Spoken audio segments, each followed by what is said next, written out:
So obviously he could do my job very well and very easily to say.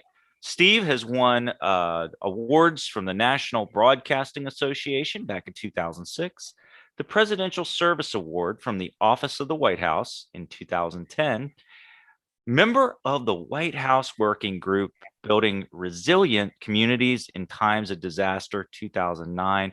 That in itself just sounds awesome. Can't wait. He established the first Utah Intelligence Liaison Officer annual conference in 2014. He's been a keynote speaker as well as conference presenter for numerous events in various industries. So, Steve, he has a passion for learning, knowledge sharing, and mentoring professionals to achieve their goals personally and in the professional world. It is his belief that it is what being a good member of society is all about: learning, growing, and helping others so we all can achieve the happiness and becoming our very best individual selves. Steve, welcome. Those are some amazing credentials. Thank you for your willingness to be on the show with me. I really appreciate it. Thank you, Terry. It's my pleasure. I'm excited to talk to you today. Yes. All right. I love it. I love it. So, Steve, I'm sure you've seen the show and you know what we talk about is our professional mindset. How are we able to go through our day and get through the ordeals and the people and everything else that we go through, right? And still remain positive. So, with that being said, what do you think is your definition of a professional mindset? Well, for me, based on what you just said, it is hard to stay positive, especially when life kicks you in the teeth and it seems like you just can't get ahead. But that's how you know who you really are. Everything's great and everything's hunky-dory, and it's easy to stay positive when life just goes your way. Unfortunately, life is about balance. So when things are good, eventually it'll balance out and things will become difficult. And it's those times that you really test your character and know who you are and what you can handle. And so it's hard to define in one or two sentences. So I came up with flashpoints to answer this question. Perfect. Things that were like moments in my life where I made a self-discovery or an aha moment. If you think to the literal definition of a flashpoint, it's the lowest temperature at which vapors ignite, given the ignition source. So this is a point where maybe you're hitting rock bottom in your negative thinking and you're trying to turn it into a positive and you make an aha moment. And so I broke it down into, if I look down, it's because I have notes. So I don't want to miss anything. So I have 4 key ignition or flashpoints that happened to me in my life over the years, and which also helps to my success as well. A lot of things you said, not a lot of people can say that, and I'm not saying that to be rude or disrespectful or brag, but there's a key thing behind it, and those key things are these flashpoints that we're going to talk about. So number 1, know yourself and have the courage to be yourself with no apologies. Mm-hmm. Again, know yourself. So what does that mean? That is a very loaded question in the sense, not in a bad way, but in the sense that if you break it down, peel back the layers from the general statement that I made, I came up with about 5 sub-bullet points. 1 is self-actualization. We all know Maslow's hierarchy of needs. Mm-hmm. And we want to get to the top of that pyramid, which is self-actualization. Once you hit that, then things open up clearly and you understand when things go wrong. How do I resolve that? How do I make it better? Can I fix this, or should I just walk away and start new somewhere else? But in order to make those decisions accurately, you have to know yourself.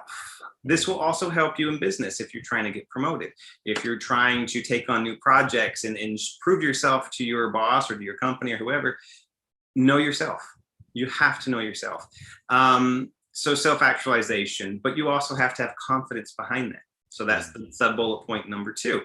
Not arrogance, not being cocky, not, hey, look at me, I, me, my, none of that, but just be confident. Yes, sir, I can do that. Yes, sir, I can take that on. No, ma'am. That's not what I do, but let me tell you what I can do. So those are different ways you can show confidence in talking in the dialogue with those people that you work with or your higher ups or whoever. And then owning your mistakes and your successes. Now it's easy to own your successes. That's easy. Everybody can do that. It's harder to own your mistakes, but I think the mistakes are more valuable. Successes are like trophies we hang on a mantle or a wall. We can brag to our family and friends, no problem. They're not going to get offended by that. Our colleagues look at that and say, wow, look what they did. But owning your mistakes is harder. It's harder to say, yeah, my fault, my bad. I'll own that. It's very hard to do, especially in a business environment. But I think people respect you more for that. But you also learn from your mistakes better than any mentor, any teacher, anything that you could think of. Making a mistake, having that little bit of embarrassment, having that little bit of anxiety, having to go back and reevaluate whatever it is, you learn more from that. And that's how you grow. Then the other one is you can't please anyone, or excuse me, you can't please everyone. And you have to be okay with that, especially in a leadership role. Your job is not to be a people pleaser. Now, yes, you need to have the support, hearts and minds of your team and your leadership. You have to be able to be strategic and make executive decisions, but your job isn't to be everybody's friend. Your job is to, one, serve your team, and two, earn their respect and trust, and also give them respect and trust in the process. But understand, you cannot please everyone. And then lastly, know the value of service, which just mentioned briefly. A lot of folks, especially if they're young leaders or new leaders, I see it a lot in the professional world with people who've been promoted for the first or maybe second time, or someone who's maybe been at the lower end of leadership and now they're in a higher profile level position. They tend to become focused on themselves. Look what I did. Look at me. I'm so cool. And they forget the number one thing that builds trust with your team, and that's service. We are leaders of service. CEO, chairman of the board, doesn't matter. They're serving the community. They're serving their team. They're serving the stakeholders. They're serving the company in general. So keep that in mind. And then so let's go to the flashpoint number 2, and feel free to interject and jump in, ask questions, Mr. Carey, because I'm talking a lot here and it's your show, and I don't. Well, actually, I got to say, one of the things you did discuss before you go to number 2 was I actually interviewed somebody recently, and believe it or not, they turned down the position. Okay, we offered him a role, right? But here's the thing: I was actually proud to know that individual, because the comments made by the individual was what you said or alluded to, in the sense of, he said, I don't know that I have the skill set you're looking for. And I would rather you have the individual that can give you the support and everything you need. To me, that held a lot of weight. And I'll be honest with that individual, if we have another role that would open up where his skill set he feels would fit, I would probably hire him in a heartbeat, because he knew where he was strong. Right. And he was not afraid to say no, as you just stated, because he says, nope, that's just not where I can be right now. And I'll be honest with you, I think that many of us struggle. I always talk about back in my earlier days, I struggled with that, because you're given this opportunity to lead somebody, but you're not thinking at the time about areas you need to work on, right? You're just thinking. Now, I know that, forgive me, I forget names sometimes, but Virgin Airlines. Right. He always stated that if you don't know something, you'll learn it. So take the opportunity. Right. While I agree with that, I think there are some areas you've got to be at least willing to admit, right? As you stated, that, I don't know that. So be willing to admit when. Right. Right. And I would argue in agreement with you that individual had self-actualization. They knew themselves, and they knew, and they were honest. Yes. So you will find when you interact with people, and as we go through some of these flashpoints, you will be able to determine really quickly who's being honest with you and who's giving you a load of Yes. what, right? So Mhm. these are character building things, and this is what creates that professional mindset. Mhm. But yeah, I would, like you said, if that was someone in front of me in my office, I would look for something for that person. If something came up, I Yeah, would definitely call them back, because that is somebody I want on my team, because I would absolutely. trust them. Yeah, Um, absolutely. and trust is a big deal in anything, especially business. So the Mhm. second flashpoint is be flexible, adaptable, and resourceful. Um, so, and pardon my language, I don't know if this is PG or whatever, but there's an old saying in PR, and that's really the strong background which I come from, is broadcasting PR. And it's PR people can turn chicken shit into chicken soup. So that's where you Wow. use flexibility, adaptability, and resourcefulness. We can Mhm. take something negative, spin it, and make it positive. And that is a key lesson that's helped me throughout my career. I seem to be getting in a lot of roles throughout my career. Um, can you fix this? Here's a Yeah. broken group. Here's a broken team. Here's a broken project. You can fix this, right? Mhm. You can. We know you have the skill set. We know you can get in there and figure things out and turn it around.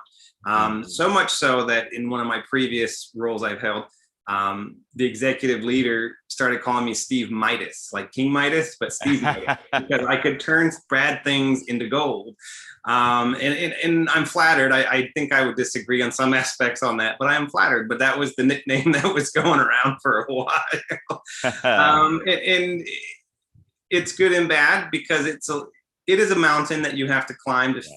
fix something that's bad, turn it positive. And what I mean by that is you're looking at the KPIs, you're turning it into something that was losing money on an ROI aspect, and then flipping it around and turning it into something that's making money. So going from the red financially into the black. And so, I mean, I talk about it casually, but it's heavily involved Yeah. to do that.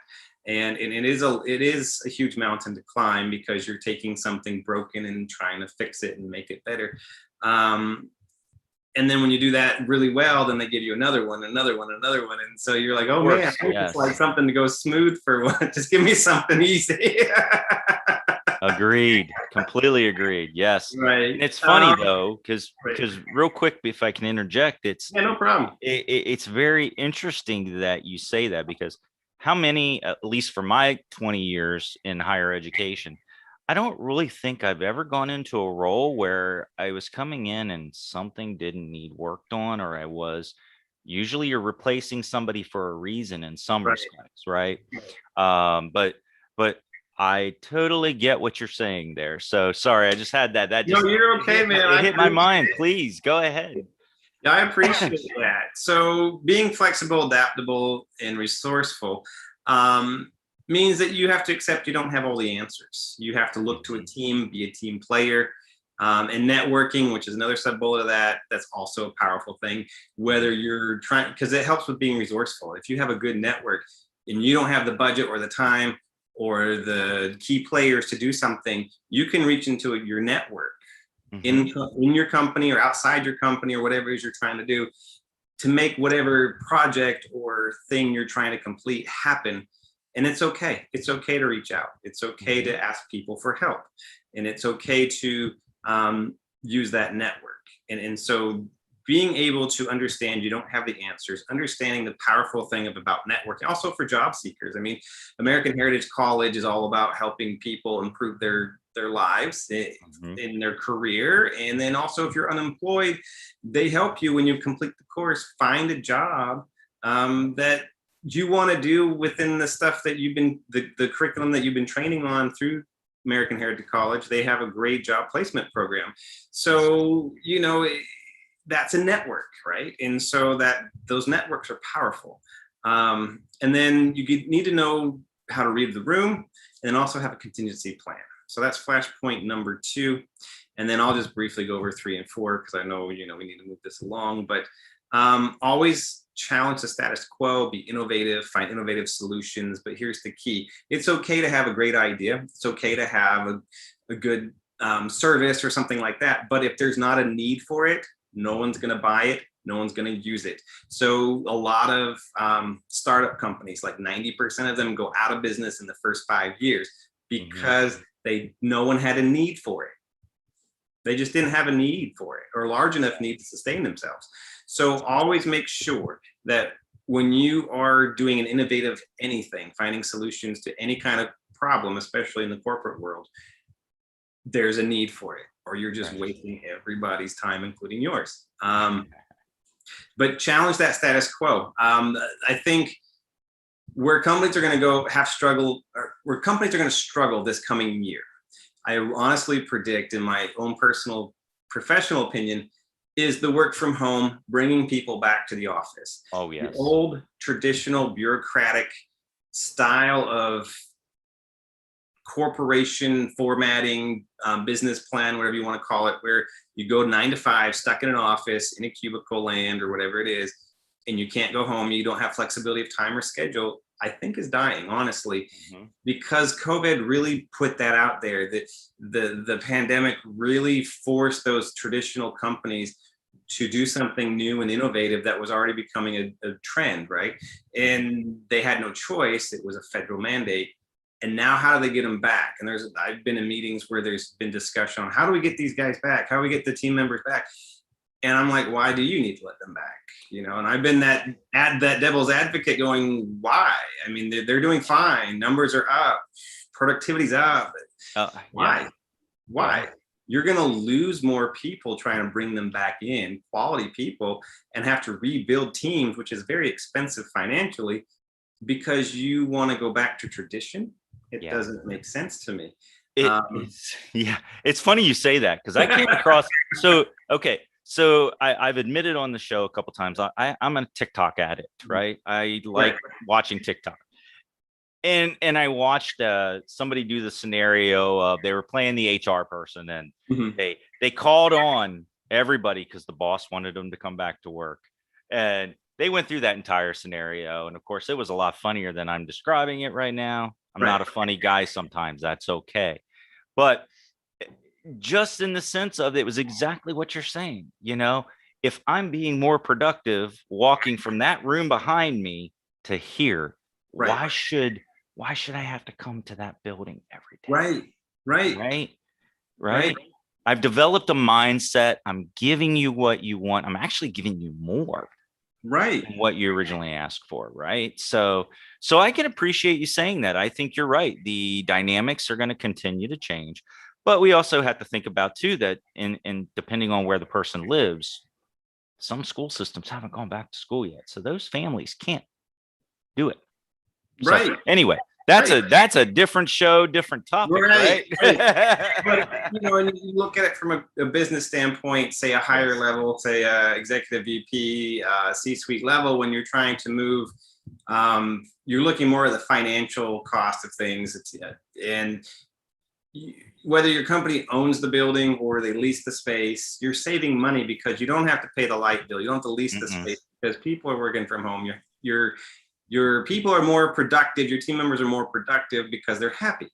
There it is. And you bring them back in, you destroy that happiness, you ruin that relationship of trust. It does more damage financially in the long term than, it's just a bad idea. So anyway, I'm out there fighting for everyone, but, it's a matter of getting the traditionalists to see things from a different perspective. So it's always a challenge with innovation, but if you keep showing the real numbers and the stats and making those key arguments, eventually they'll turn around. So I have high hopes. There we go. I love it. All right. And then lastly, the last flashpoint, which I think is the most poignant and whimsical, but also very poignant. Don't sweat the small stuff, because everything is the small stuff. Yeah. You know what I mean? Oh yeah, definitely. Why ruin your day over something you can't control? And if you can control it, why not make it better? So, why sweat over it? Love it. I love it. So with that, how is your professional mindset? How has that played a part in your career? Well, as the things we discussed, I know we went a little lengthy in there, but that sets up the question. the answer to this question. Yeah. And things you read off in the bio, you're looking at me going, wow, this young guy did all this stuff. Yeah. And for me, it was more like just work hard in these aha moment flashpoints, apply them, and success will follow. And I think having that professional mindset in the career, in following these flashpoints, I really believe that you can turn yourself around in the sense that if someone's watching this, one of your viewers is watching this and saying, man, I want to get a promotion, or maybe I want to take on a high level project where I can get more notoriety for what I do, my skill sets, that's where we get our reputations in the workplace, is by taking on high level projects and doing well at them. So if you can play back this video at some point and then kind of listen to what we're talking about and listen to these flashpoints, I guarantee you it worked for me, and it will work for you as well. You'll become the quiet person in the room that gets overlooked to becoming the go-to person when something high level comes along, or going into that discussion with your leadership and saying, I need a promotion and here's why XYZ. You have more confidence going in and fighting for that, because you know yourself, you know what you're capable of, and you're confident in yourself. Sure. Now, you and we had talked a little offline about something that kind of goes with this question I'm going to ask you. And this wasn't in any of the prepared questions, but you talked about success, right? Which to you is your definition of success? I know what a lot of people would say, but for me personally, I would say happiness. Absolutely. Absolutely. That's why I wanted to ask you that question, because again, I hope that the people that listen into this show hear that. And I hope that they understand that I talk about that all the time, right? Because again, I've used the example of all the moves I've made over the years, and I've made a lot of moves. And a lot of it was to do what you said, to move up that ladder, right? To get that promotion. But there were a lot of people that were impacted by that, right?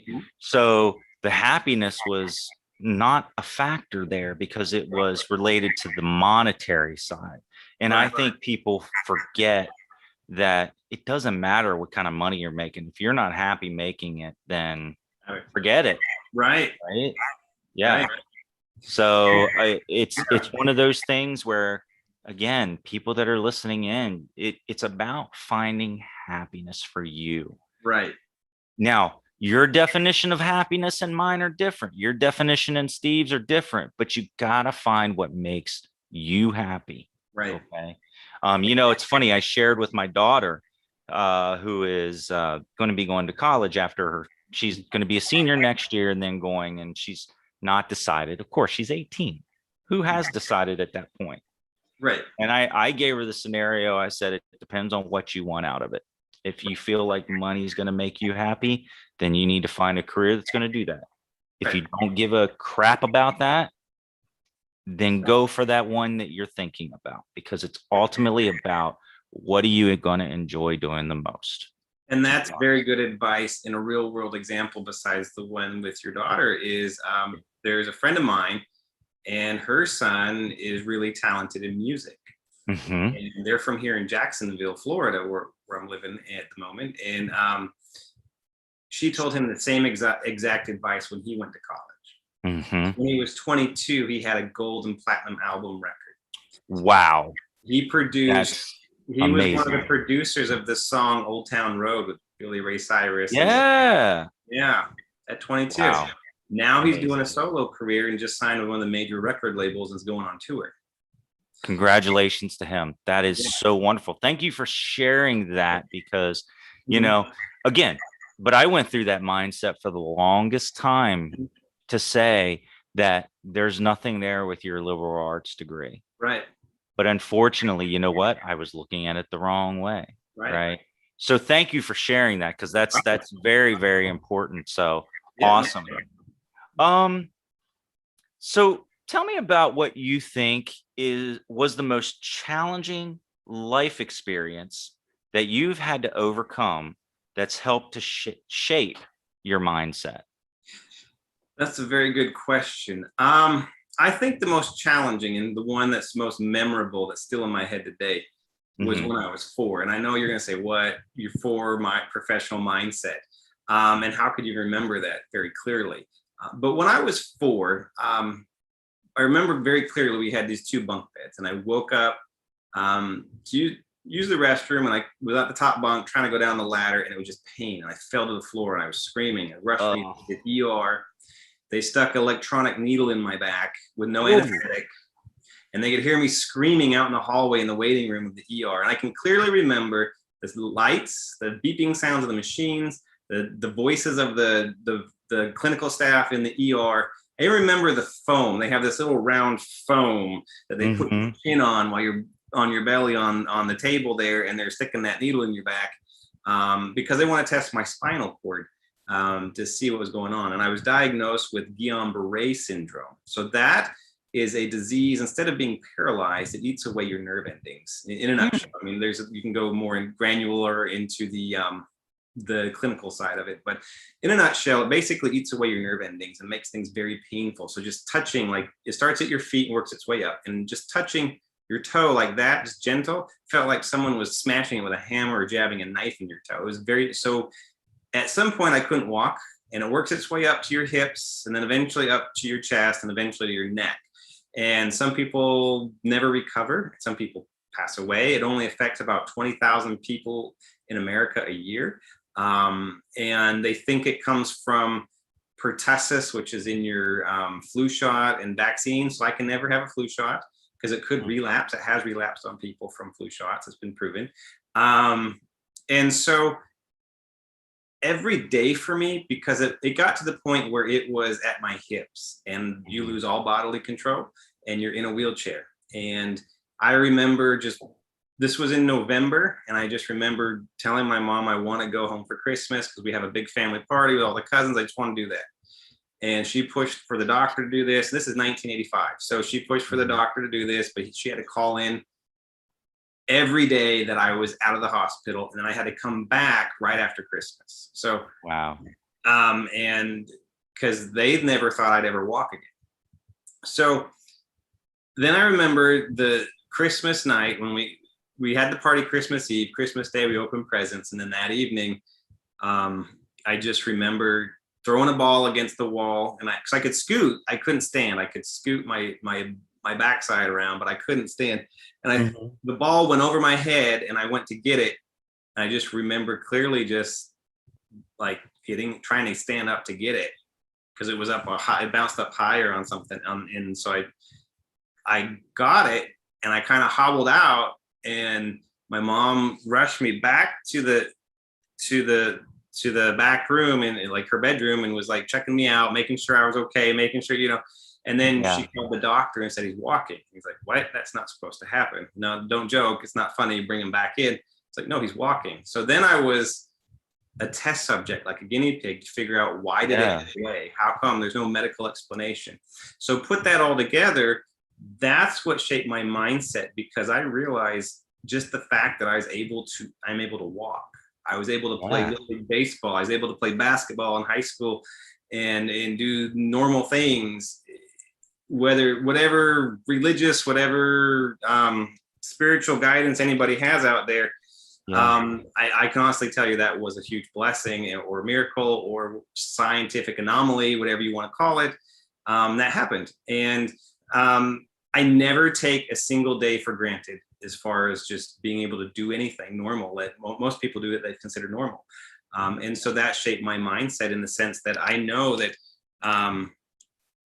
everything I have, every success I've made, I can always tie it back to having that belief that every day is a blessing. And so and I never take anything for granted. Yeah. Yeah. Wow. Thank you for sharing that. Actually, that's a wonderful story. And you're a testament to perseverance, obviously. And the fact that, again, I'm sure after you went through that, all the other things did become the small stuff, right? Right, So exactly. that's really, really cool that you shared that with us. Thank you so much. I appreciate that, Steve.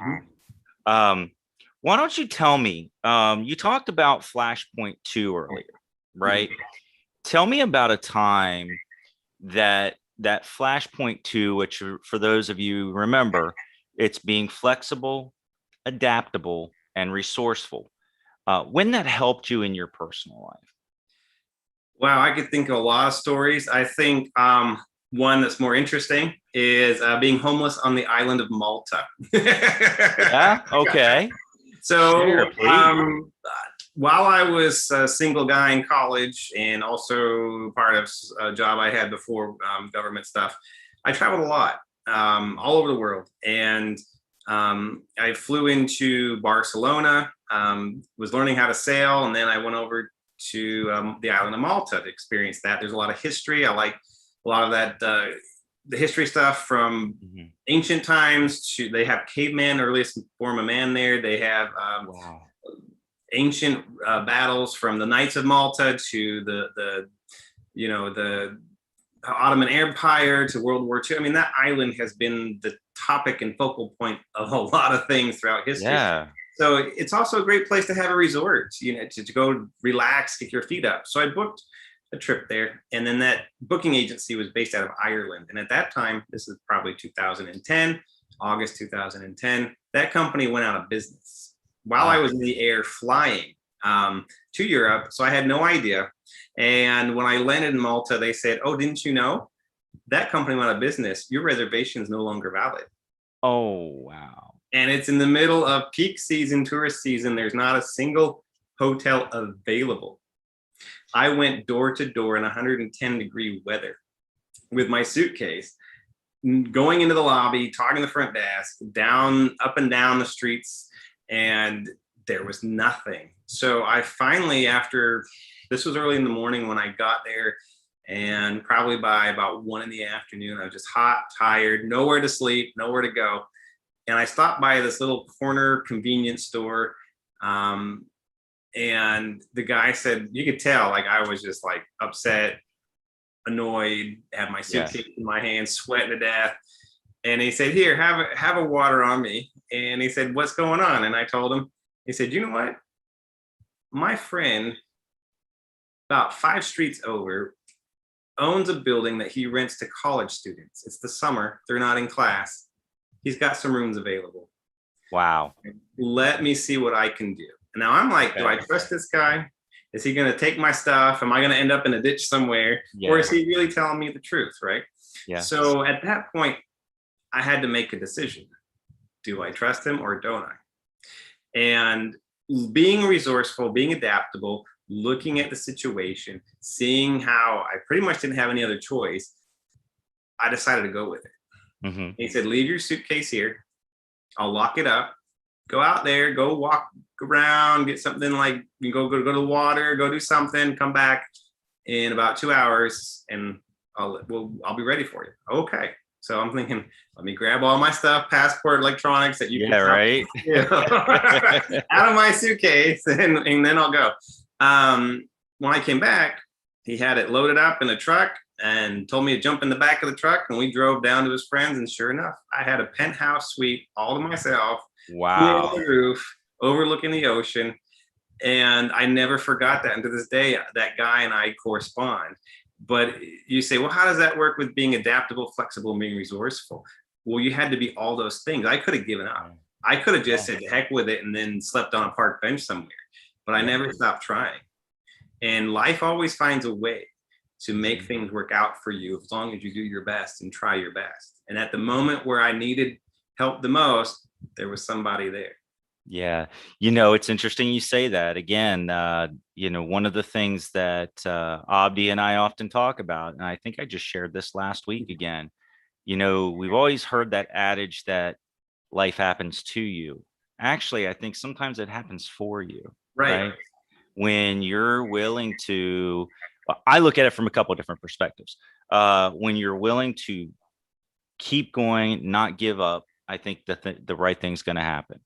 But I also believe that if you're somebody that's And sometimes I've been called naive because I try to trust, people and think that everyone's good-hearted.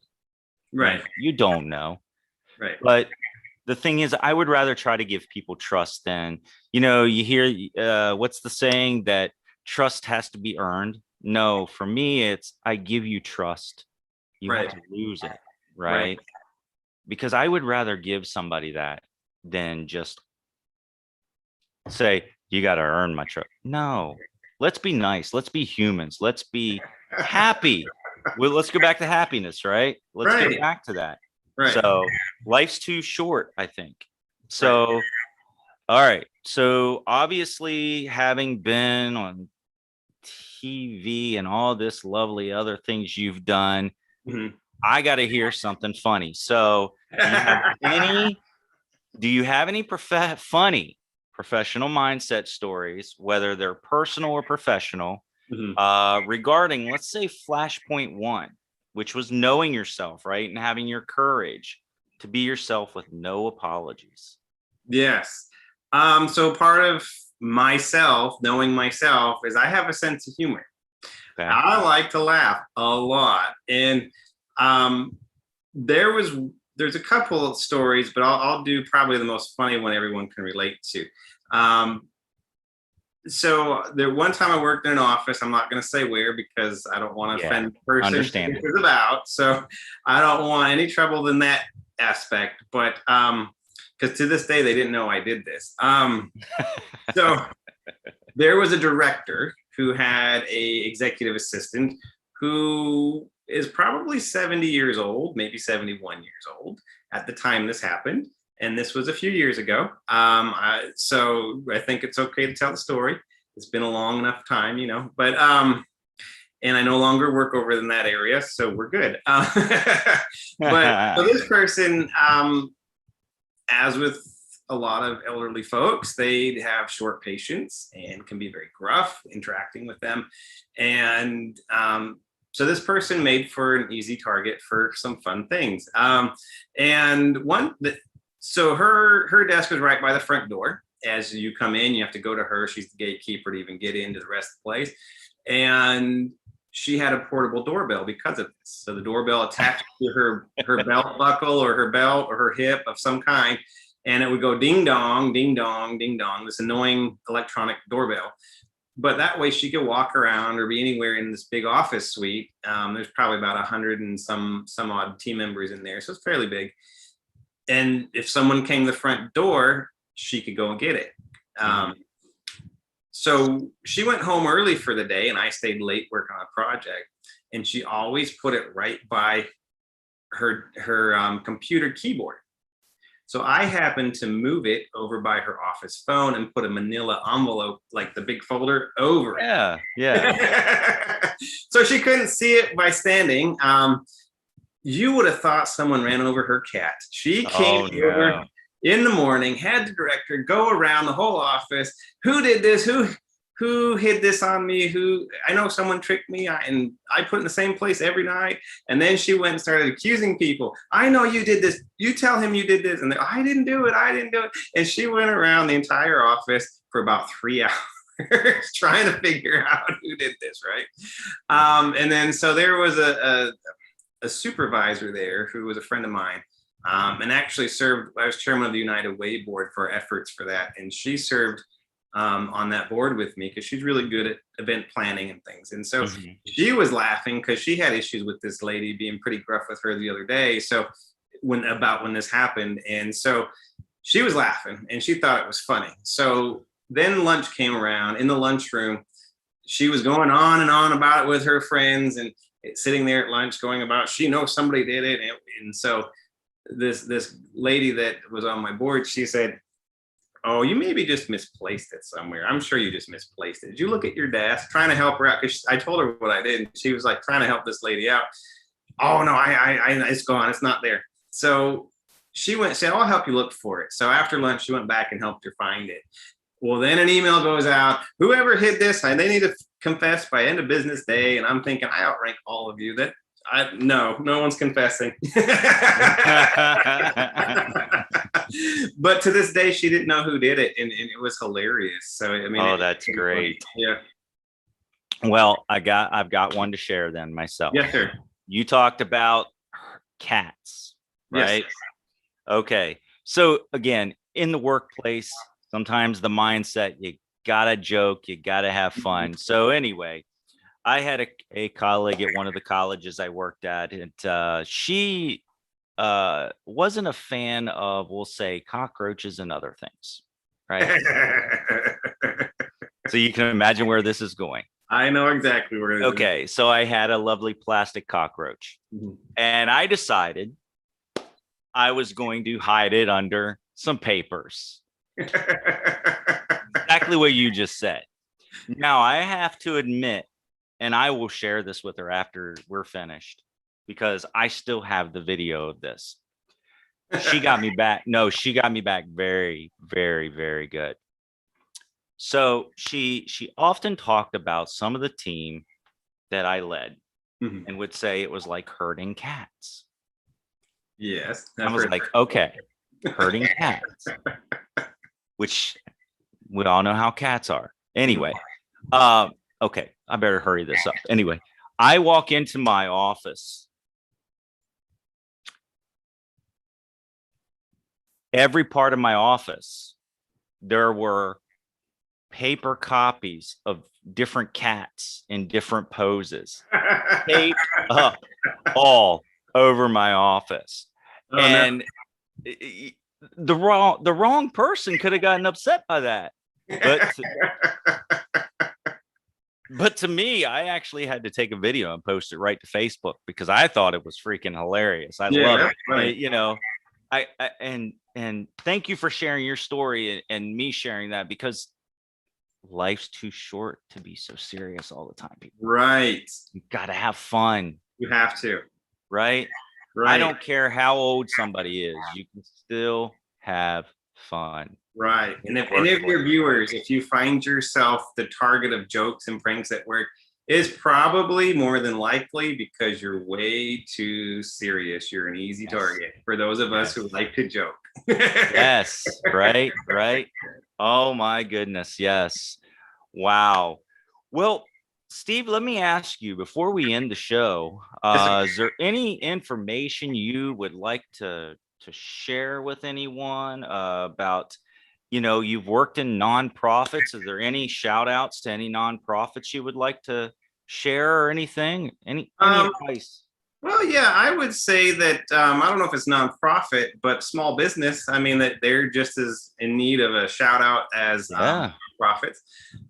So my in-laws, my wife, they started a food processing business in the Philippines, and they are part of the government's initiative over there to fund small businesses and help them grow into large businesses. Okay. And so they're in the process of building a plant right now. It's almost finished, and they're finalizing the Philippines FDA approval process. And once they do that, then they have free reign to go anywhere in the Philippines, and then eventually Asia, and then coming here to the US. And what they do is they have a company called Jimmy's, and Jimmy's is the name of my father-in-law. His name is Jim. And they make soy sauce. They make sardines in a jar. They make something in the Philippines called ginamus, which most of us here don't know what that is. A certain type of, I want to say it's like a fish paste or some kind of fish inside there. And and they really focus on those types of delicacies that most Filipinos and Asians in other countries would know. And there's a huge market for it, and they're seeing a lot of success as a small business. And once they get those final pieces, they'll be all over the country, if not Asia, and eventually here. So look for Jimmy's, and they really need the support. And if I can find a link to the website over there, there's a lot of Filipinos in the US who have family back in the islands. Feel free to make an order and send it over there. That's wonderful. I tell you, I'm surprised my daughter didn't run out of her bedroom because she likes soy sauce. So hearing that, you know, that was awesome. So, well, I tell you, I want to thank you for, you know, again, joining me this evening. It's, you know, it's wonderful. I love when I get a chance to talk with our colleagues, just to share the positivity that there's something about our aura that I know comes across the computer screen. I don't care what people say. That energy still comes across, right? That's Yes, just sir. my belief. So listen, thank you so much. Thank you. Remember, everybody, you can check out our programs through our website, AmericanHeritageCollege.com. We do free professional presentations, workshops, boot camps all the time. So pay attention to our Facebook page, our YouTube channel. I'm telling you, you're going to see a lot of different things going on. We're working on a lot of new programs coming up. In the fall, we are going to be releasing our English as a Second Language program, actually re-releasing it because we're going to bring it into the 21st century. Pay attention because we are bringing in virtual reality and augmented reality into our courses as well. Again, we're going to remain innovative, as you said, Steve. That's Yes, one of sir. our goals, right? Yes, sir. So thank you all. Steve, Thank you. thank you. It's been a pleasure. My pleasure too. Have a good night or a good day or wherever time this is going to air. That's right. That's right. All right. Have a good one. I'll see you later. Bye-bye. All right. Bye.